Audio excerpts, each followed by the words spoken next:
ಇಂದು ಬೆಳಗ್ಗೆ 10:30 ಗಂಟೆಗೆ ಜಿಲ್ಲಾಧಿಕಾರಿಗಳ ಕಚೇರಿ ಮುಂದೆ ಹುಬ್ಬಳ್ಳಿಯಲ್ಲಿ ಬಂಧನಕ್ಕೊಳಗಾದ ಶ್ರೀಕಾಂತ್ ಪೂಜಾರಿಯವರ ಬಿಡುಗಡೆಗೆ ಆಗ್ರಹಿಸಿ ಮತ್ತು ರಾಜ್ಯಾದ್ಯಂತ ರಾಮಭಕ್ತರ ಮೇಲೆ ಪೊಲೀಸ್ ಇಲಾಖೆಯಿಂದ ಆಗುತ್ತಿರುವ ದೌರ್ಜನ್ಯವನ್ನು ತಕ್ಷಣವೇ ನಿಲ್ಲಿಸಬೇಕೆಂದು ಒತ್ತಾಯಿಸಿ ಪ್ರತಿಭಟನೆ ನಡೆಸಲಾಯಿತು. ಈ ಸಂದರ್ಭದಲ್ಲಿ ಜಿಲ್ಲಾ ಅಧ್ಯಕ್ಷರಾದ ವೀರೇಶ್ ಹನಗವಾಡಿ, ಸಂಸದರಾದ ಜಿಎಂ ಸಿದ್ದೇಶ್ವರ್, ಜಗಳೂರು ಮಾಜಿ ಶಾಸಕರಾದ ಎಸ್.ವಿ. ರಾಮಚಂದ್ರ, ಉಪಾಧ್ಯಕ್ಷರಾದ ಮಂಜನಾಯಕ, ಶ್ರೀನಿವಾಸ್ ದಾಸ್ ಕರಿಯಪ್ಪ ಮತ್ತು ಕಾರ್ಯಕರ್ತರು ಉಪಸ್ಥಿತಿಯಲ್ಲಿ ಇದ್ದರು.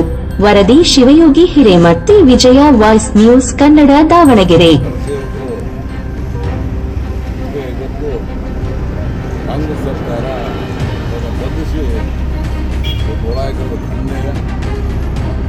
ದೇಶಾದ್ಯಂತ ಶ್ರೀರಾಮ ಜನ್ಮಭೂಮಿಗೆ ರಾಮಮಂದಿರವನ್ನು ಕಟ್ಟಿ ಇದೇ 27ನೇ ತಾರೀಕು ಉದ್ಘಾಟನೆಯಿಂದ ಸಾಮಾನ್ಯ ಸೇವಕರು ಮತ್ತು ಹಿಂದೂ ಸಂಘಟನಾ ಇಡೀ ದೇಶವೇ ಶ್ರೀರಾಮ ಅಂತ ಭಾರತೀಯ ಜನತಾ ಪಕ್ಷದಲ್ಲಿ ಅವ್ರಿಗೆ ಆಗದೆ ಇಂಥ ಕೆಲಸವನ್ನು ಮಾಡ್ತಾ ಹೋಗೋದು ಖಂಡನೀಯ. ಬಿಡುಗಡೆ ಮಾಡಬೇಕು. ಯಾವುದೇ ಕಾರಣಕ್ಕೂ ಕೂಡ ಹಿಂದೂ ಕಾರ್ಯಕರ್ತರು ಬಂಧಿಸಬಾರದು.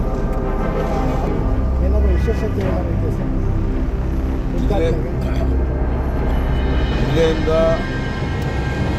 ಎಷ್ಟು ಜನ ಹೋಗೋದು ನನಗೆ ಮಾಹಿತಿ ಇಲ್ಲ, ಜಿಲ್ಲಾ ಅಧ್ಯಕ್ಷ ಮಾಹಿತಿ ಇಲ್ಲ. ಯಾರ್ಯಾರು ಹೋಗ್ತಾರೋ ಅವರು ಸ್ವಲ್ಪ ಈಗಾಗಲೇ ನಮಗೆ ಗೊತ್ತಿರುವ ಹಾಗೆ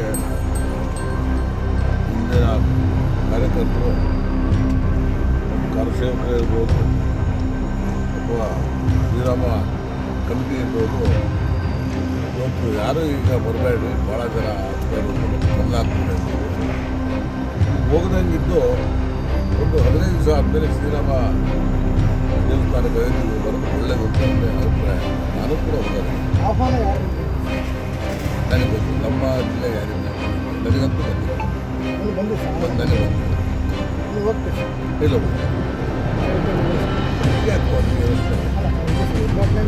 ಉದ್ಘಾಟನೆಗೆ ಹೋಗೋದಿಲ್ಲ. ನಾನು ಉದ್ಘಾಟನೆ ಆಗ 15 ದಿವಸ ಆದಮೇಲೆ ಹೋಗಿ ನೋಡ್ಕೊಂಡ್ಬರ್ತೀನಿ. ಇಲ್ಲ ಆಹ್ವಾನ ಇರ್ತದೆ.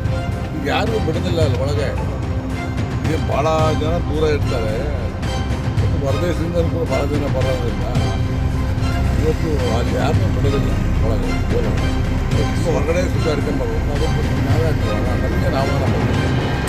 ಭಾಳ ಪ್ರಮುಖರಿಗೆ ನಮ್ಮ ರಾಜ್ಯದಲ್ಲಿ ಇನ್ನೂ ಸಂಘಟನೆಗೆ ಯಾರಿಗಾದ್ರೂ ಬಂದಿರ್ಬೋದು, ಮತ್ತು ರಾಜ್ಯ ಅಧ್ಯಕ್ಷರು ಬರ್ಬೋದು, ವಿರೋಧ ಪಕ್ಷ ನಾಯಕರು ಬಂದಿರ್ಬೋದು, ಇವತ್ತು ಯಡಿಯೂರಪ್ಪನವ್ರಿಗೆ ಬಂದಿರ್ಬೋದು. ಸಿದ್ದರಾಮಯ್ಯ ಹೇಳಿದ್ರು ಸರ್, ಆಹ್ವಾನ ಯಾರಿಗೆ ಬಂದಿದೆ ಅವ್ರಿಗೆ ಹೋಗಲಿ ಅಂತ ಹೇಳಿದ್ದಾರೆ ಸರ್.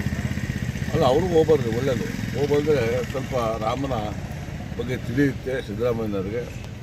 ರಾಮ ಭಕ್ತಿಗೂ ಭಾರತೀಯ ಜನತಾ ಪಕ್ಷಕ್ಕೂ ವ್ಯತ್ಯಾಸ ಇದೆ. ಇದು ಮಾಡ್ತಾ ಇರೋದು ಸಂಘಟನೆಗಳು, ಸ್ವಯಂ ಸೇವಕರು ಮಾಡ್ತಾ ಇರೋದು. ಇದರಲ್ಲಿ ಯಾವುದೇ ಥರದ ಜಾತಿ ಮತ ಭೇದ ಇಲ್ಲ. ಎಲ್ಲ ಹಿಂದೂ ಸಂಘಟನೆಗಳು ಇವತ್ತು ಶ್ರೀರಾಮನ ಆಗಬೇಕು ಅಂತೇಳಿ ಸಾವಿರಾರು ವರ್ಷದಿಂದ ಅವರ ಅಪೇಕ್ಷೆ ಇತ್ತು. ಅದನ್ನು ಇವತ್ತು ಸನ್ಮಾನ್ ನರೇಂದ್ರ ಮೋದಿಯವರು ಪೂರೈಸಿದ್ದಾರೆ. ಮತ್ತು ಸರ್ಕಾರ ಒಂದು ರೂಪಾಯಿನೂ ಕೂಡ ಖರ್ಚು ಮಾಡಿಲ್ಲ. ಸರ್ಕಾರದಲ್ಲೇ ಎಲ್ಲ ಪಕ್ಷದಿಂದಲೇ ಕಲೆಕ್ಟ್ ಮಾಡಿರೋಂಥ ಒಂದು 1200 ಕೋಟಿ ರೂಪಾಯಿಗಿಂತ ಹೆಚ್ಚು ಹಣ ಕಲೆಕ್ಟ್ ಆಗಿದೆ. ಅದರಲ್ಲಿ 700-800 ಕೋಟಿ ರೂಪಾಯಿ ಖರ್ಚು ಮಾಡಿ ಉಳಿದಂಥದ್ದು ಟೂರಿಸಮ್ಗೆ ಕೆಲವು ಕೂಡ ಮಾಡ್ತಾರೆ.